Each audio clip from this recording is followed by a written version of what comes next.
Hello, everyone, and welcome to this Tinker Info session. Basically, we have put together, we have put together this Tinker Info session to answer your questions and to, address any concern about the process of application, right? And so this will be a 1 hour session. I mean, you can stay if you want, or you can leave. But what we're going to do is I'm going to basically go over the basic things of Tinker, right, and explain the application process, and then I will open to any questions or anything that you may have. So this is basically the opportunity. So for those of you who don't know what this Tinker field research grant is, this is an award given to the university by the Tinker Foundation, and the purpose is to fund any research travel for graduate students in Latin America and the Caribbean, specifically in countries in Spanish and Portuguese speaking countries, right? So it's concentrated only in Spanish speaking and Portuguese speaking countries in the region. Unfortunately, Tinker doesn't allow other countries in the region, right? Like Haiti or countries that in which they speak French. It's basically Spanish or and Portuguese.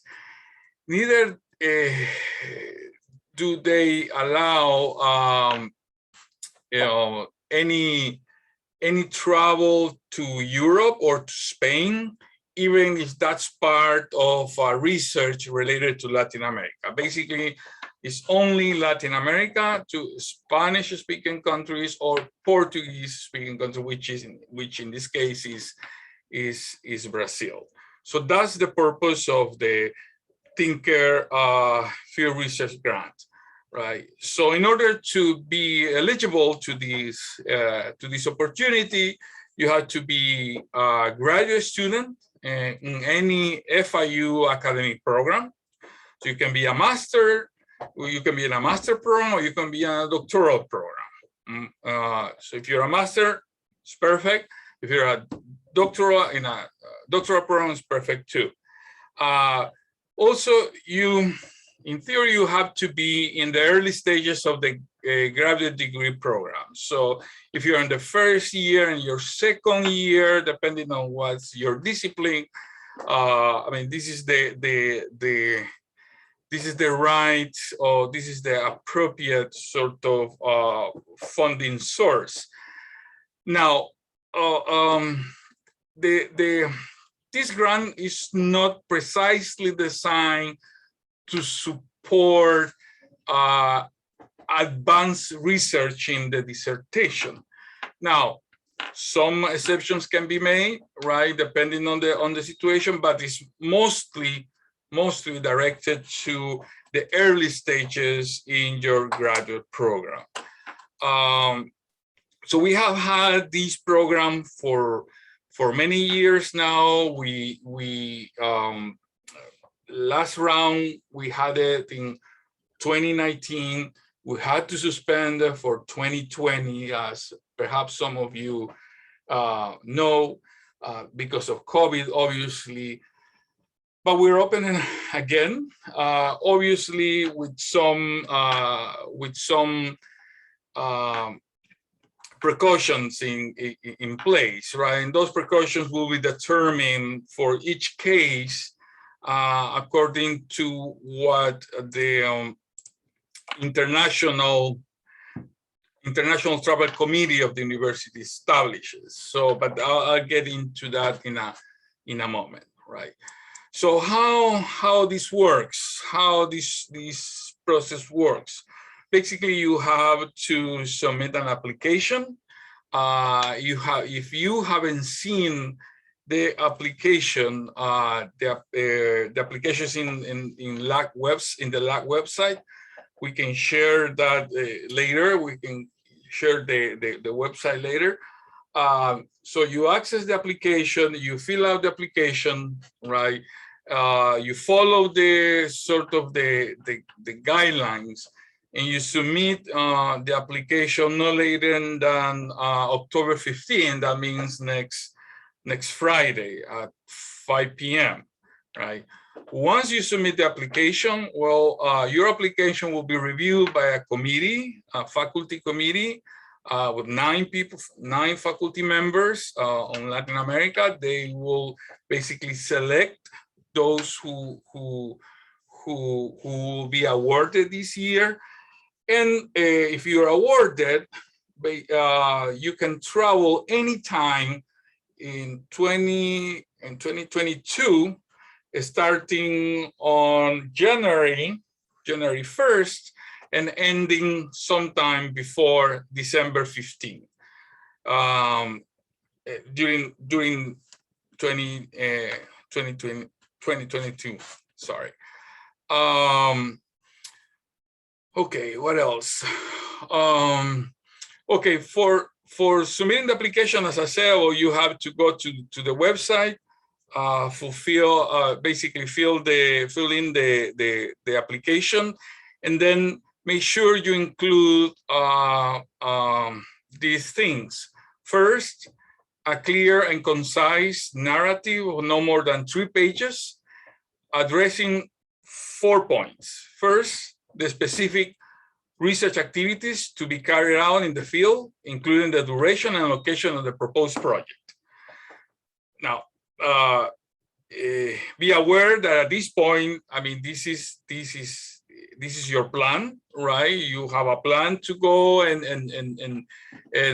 to go to certain places and to conduct some basic activities.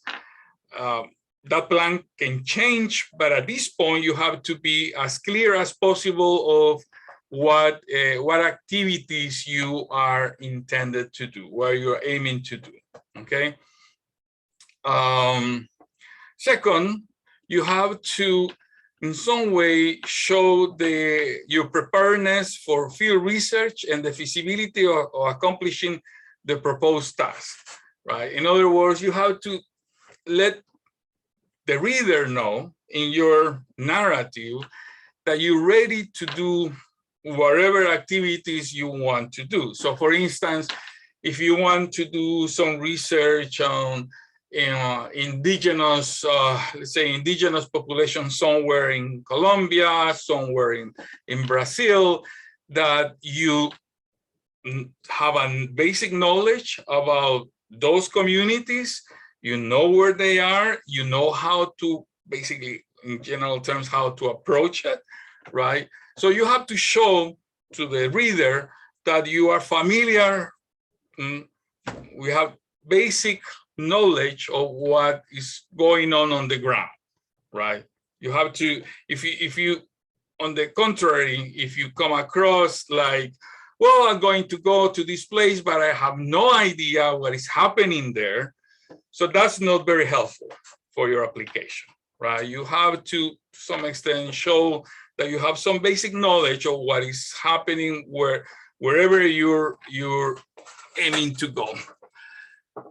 And that includes also showing certain familiarity with the resources in the field that may be critical for your success. For instance, saying something, well, I know some people, or I'm familiar with some institutions who work in this place and can provide some help for my research over there, or for my interviews. If you're planning, if as part of your initial research, you are planning to speak with some, key informants, for instance, but you have to show that you have some important contacts that will allow you to access these populations, for instance, right? So that's another point not to forget in the narrative.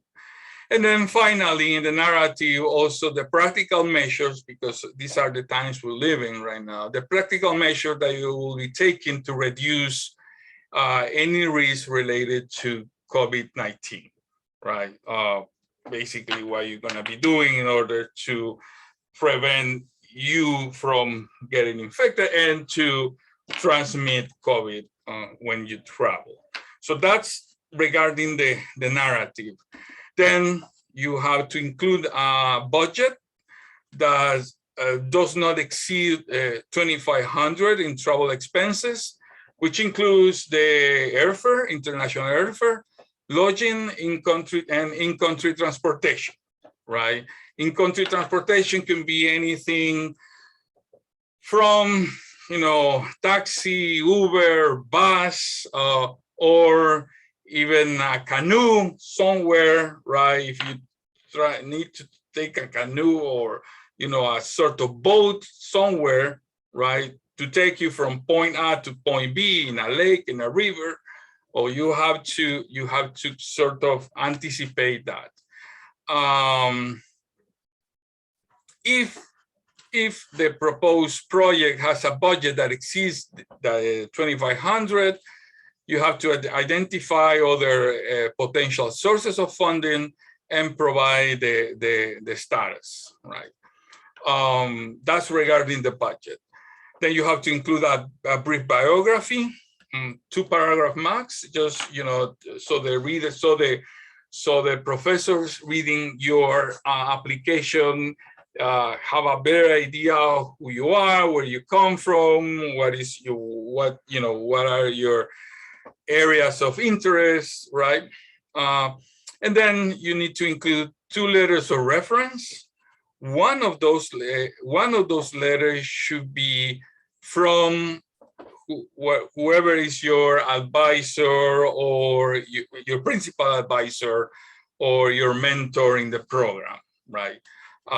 He or she needs to be one of the persons writing your reference letter. Also, you need to include a scanned copy of the transcripts, right? Showing all relevant coursework, and also a sort of separate sheet that includes your university coursework. Even those courses, this includes not only those you have taken, but also those that you may be planning to take in the future, right? As part of your program. And finally, an itinerary, a travel itinerary for your project.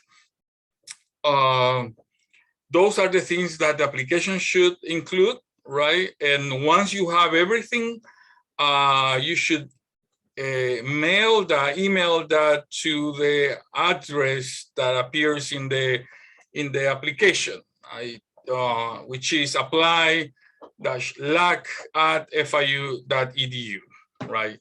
Basically, you do that.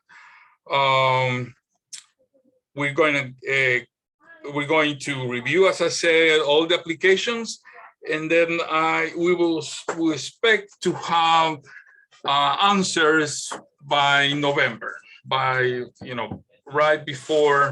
hopefully right before Thanksgiving. Okay, so you can make your plans for travel next year.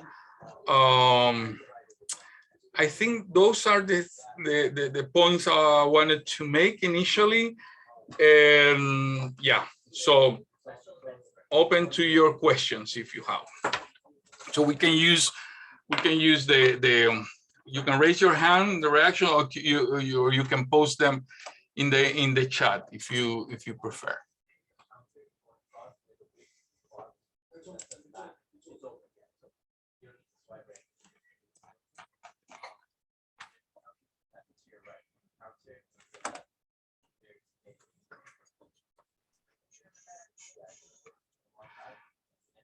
Let me see.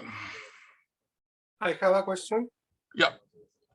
I have a specific question. I have a official document of transcript.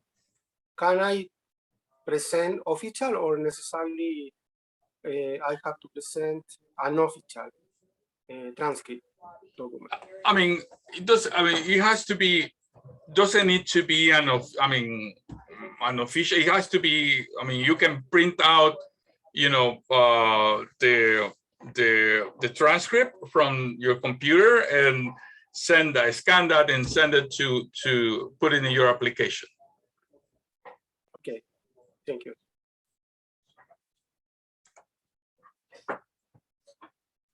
So I have a question here. How far in advance of the travel day should I submit the FIU travel authorization? At least 30 days prior to travel day, however, approved travel authorization is required before any expense incurred by the university. Let me see. Can you please expand between the 0.5 and 6 on the list? Yeah, as I said, 0.5 is a scanning is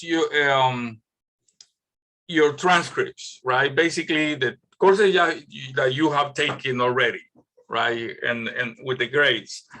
And the university coursework, that includes all relevant courses that will count towards your degree, whether you have taken them or not, right? So what else are you planning? What else are you planning to take, right? As part of your program, right? We want to have a sort of comprehensive idea of what you have taken and what you're going to take at some point will help you or may integrate to your research travel.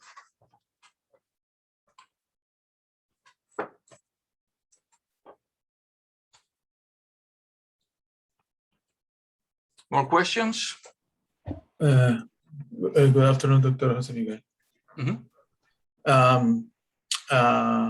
I just want to know if you're going to consider the fact that in my case, as in my case, I need to postpone my travel to, because 1 year ago the intended purpose was a pre-dissertation fieldwork.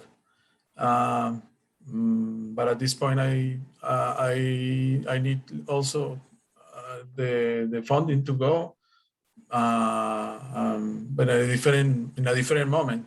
So I don't know if that is going to be a problem or not, because I am already done with the coursework and I'm working on my comps. Okay. So this is how it operates. What we have done in the past, right? So we realize that that in many cases some people are in the transition between sort of doing the initial sort of exploration and then starting to move towards the dissertation more seriously. So what we do is usually we give priority at those who are in the early stages, right, on the program, that they will have the priority. They have the priority, and then we consider those who are in more advanced stages. Now, what has happened in the past is that usually there is enough room for everybody, right? In terms of funding. So, and I think, and this is something that we are certainly taking into account. And in this case, because we have been sitting on the money without being able to use it, the pool of money that we can use will be larger to distribute to the students. So that allows us to be a little bit more flexible in this requirement, right? So there is a good chance that yes, that will, in your case, I mean, that won't be a problem. Okay, thank you. So, so following Javier's questions, if we already finished our coursework, we don't have to do point 6, if we are in this now like dissertation phase. So I also ended like coursework. Yeah, that's a good point. Basically, what you can do is just in your application, just make the note that you already finish. I mean, you already finished your coursework, and that that your transcript basically corresponds to 0.5 and 6, right? Okay. So just to make sure to make the note, right? That to bring the attention of the reader that that's all your coursework, right? And there's nothing else pending. Okay, thank you.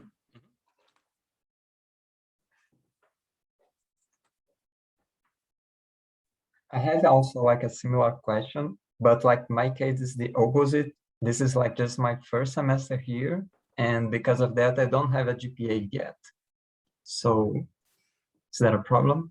I mean, in that case, we'll ask you, that's a good question. Please submit your grades from the immediate last, program. So in this case, will be your bachelor, okay? Perfect, all right.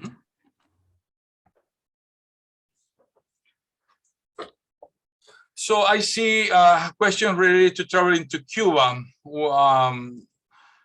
What happens if you are a warden, if you are not able to go because of political reasons?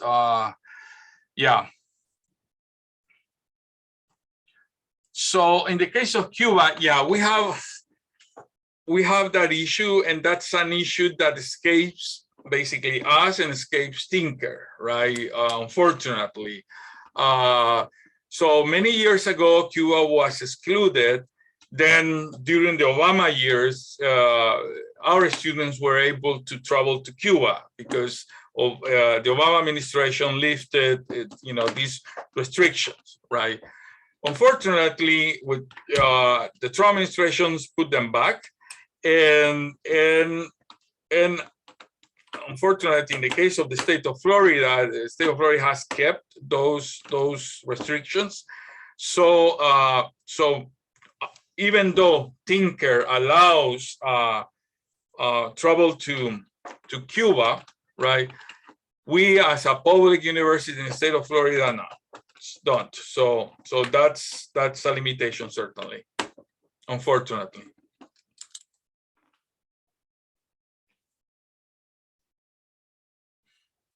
In the case of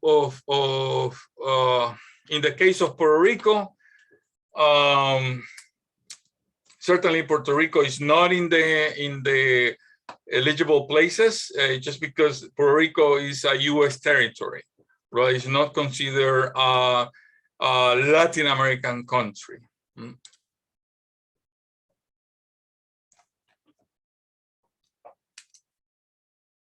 More questions? I don't know if I'm missing any question here. Yes, thanks. Thank you, Mabel. Yes, that's a good point. The minimum duration of field research is 2 weeks. So please, when you plan your travel, it has to be at least 2 weeks, right? And maximum is 4 months. So we cannot fund more than 4 months in your travel. Mm-hmm.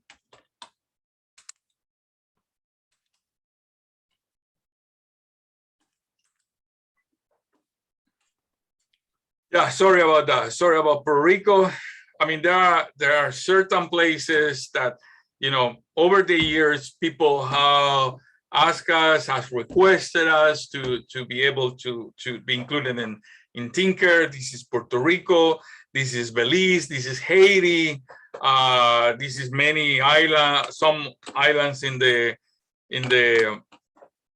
Caribbean, in which they speak English. And unfortunately, Tinker insists in keeping these only Spanish-speaking countries and Brazil, basically, right? Not even Belize at this point, nor Puerto Rico for being a territory of the U.S.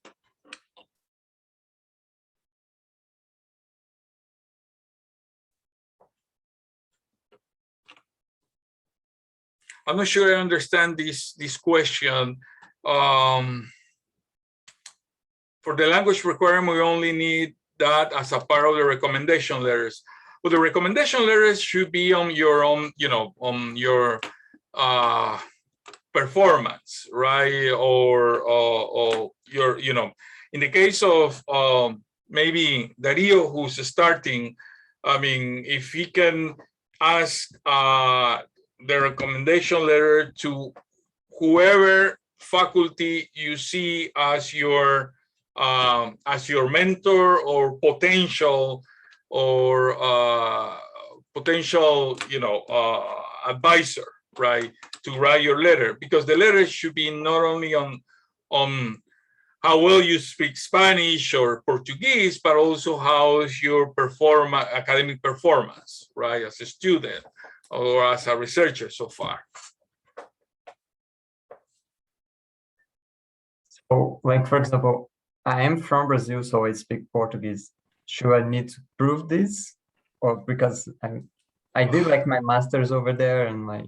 No, I mean, but you have to, no, I mean, we're not requiring proof that, but you have, I mean, we expect that people will be, honest in reporting whether they speak, whatever they speak Spanish or the level or Portuguese, right?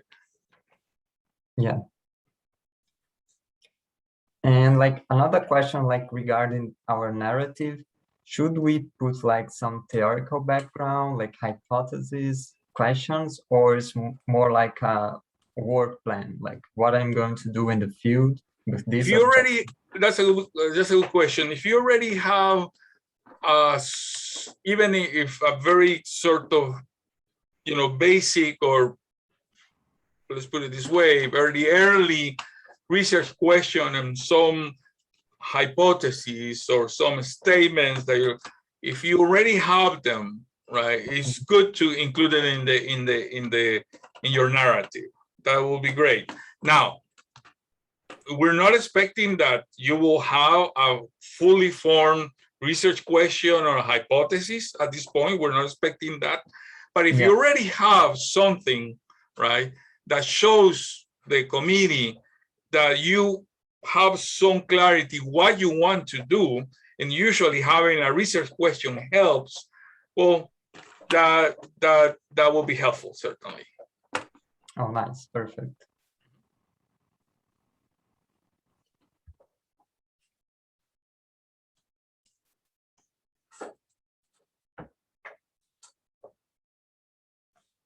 What else?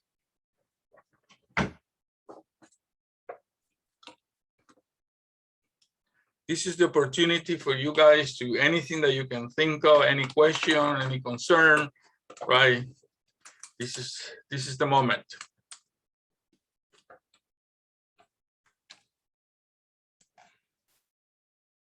You can do it in Spanish if you want to. I mean, if you can answer in Spanish too.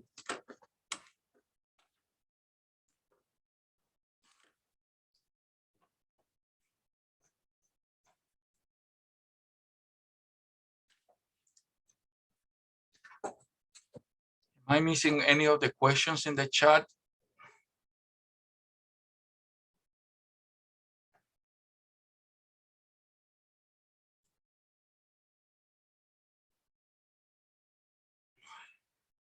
Will be there any special consideration for students who could not apply last year because of COVID? Well, if you apply on time and everything, will certainly, I mean, will be included and will be considered, right? I mean that we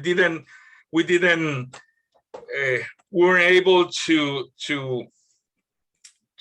grant anything last year because the COVID just hit in the moment in which we're going to review the applications. But certainly that's, we'll pay attention to all the applications. And as I said, the upside of this year is that we have more funds available than previous years, right? Previous years, the limit was $1,500. Then in some years we increased it to 2,000, but now we are, we think that we will be able to fund several students at $2,500 max. I'm sorry, Valentina, go ahead. No, ya, esta la voy a hacer en español. Sobre el COVID, precisamente, ¿cómo no me queda claro cómo tengo que hacer esa respuesta? Porque las normas de restricción del COVID de todos los países van cambiando y seguramente el próximo año van a ser muy distintas de cómo son ahora. Entonces, yo sé las normas de ahora, de Chile en mi caso, ¿ya? Pero seguramente el próximo año van a ser diferentes. Entonces, ¿cómo tengo que escribir esa respuesta si las normas del próximo año todavía no las conozco exactamente? Van a cambiar, digamos. Eso parece como obvio, pero igual prefiero preguntar. Buena pregunta. O sea, la respuesta tiene que ser más sobre lo que vos vas a hacer individualmente, los pasos que vos vas a tomar, para protegerte y para proteger a las personas con las que vas a estar del COVID. No lo que el país va a hacer, y ese es un buen punto, de hecho. Claro. Si ustedes salen, si ustedes se ganan los fondos, van a ir a distintos países con muy distintas políticas de atención al COVID. Ayer leía esta noticia que en Bolivia está inyectando cloro a la gente, por ejemplo. O en Centroamérica están vacunando a los niños chiquitos ya. Pues hay cualquier cantidad de respuestas, ¿no? Sobre el COVID. Lo que importa es que ustedes muestren las medidas, que ustedes expliquen las medidas que ustedes van a tomar para protegerse del COVID, y proteger a los demás, ¿verdad? Eso es lo importante. Ok, me quedó muy claro. Muchas gracias.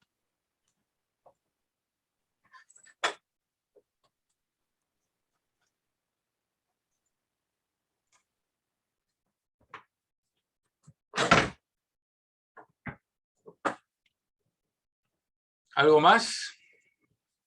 ¿Alguna otra pregunta? Yo voy a estar aquí, estamos aquí hasta las 4:30, de cualquier manera, así es que como quieran, si tienen más preguntas pueden preguntar, si no, aquí estamos.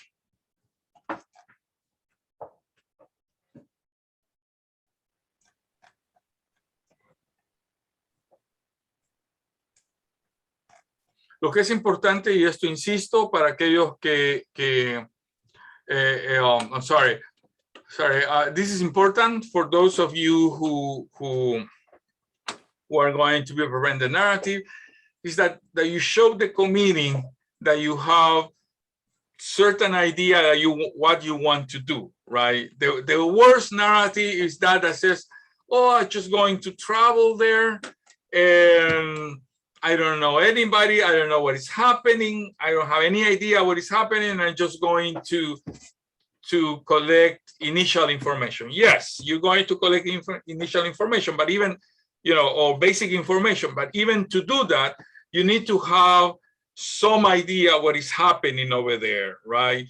Who will be who can be your contact? What institutions will be your contacts, right? How are you going to navigate the potential risks of, being in a different country? If you're planning, for instance, to go to, I don't know, some parts in Colombia with, some criminal groups, how are you going to prepare for the possibility that may affect your travel, right? So things like that. So you have to show the committee that you have certain idea of what you'll be doing, right? And that you know the basics of being in that place. So please don't articulate your narrative just saying, oh, I'm just going to take a look and meet some people, right? No, you just elaborate on that. Elaborate on what you're going to be doing. Okay.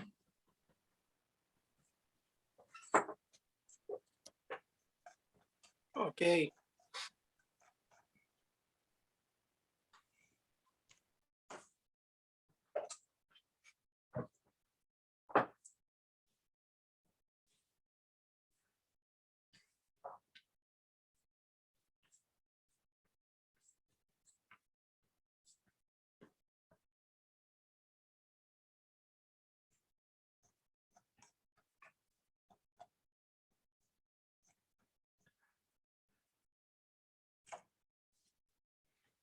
You're welcome.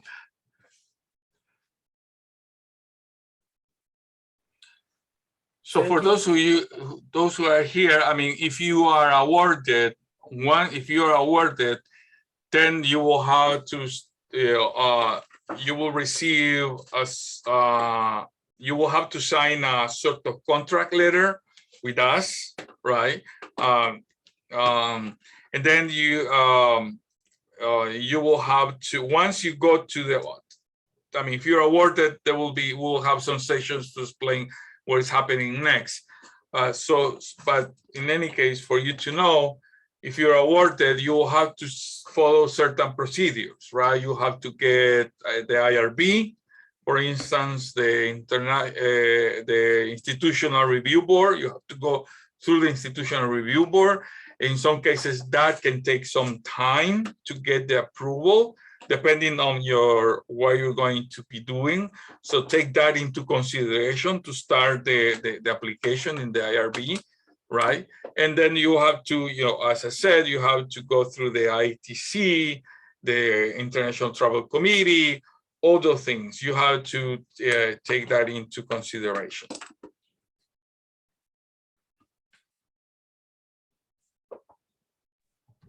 And how many projects it will be granted? Like how many people we're gonna have? We don't have I mean, usually in the past, we have granted around approximately between 17 and 20 people every year, right?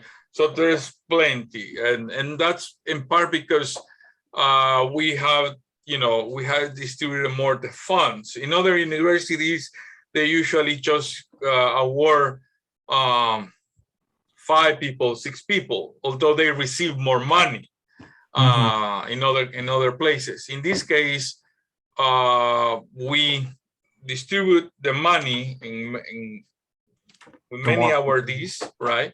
But in this case, this year, because we haven't used it 2020, we have the opportunity to increase the ceiling of the funds, right? And still will be able to fund, I think, several people. Yeah. Nice.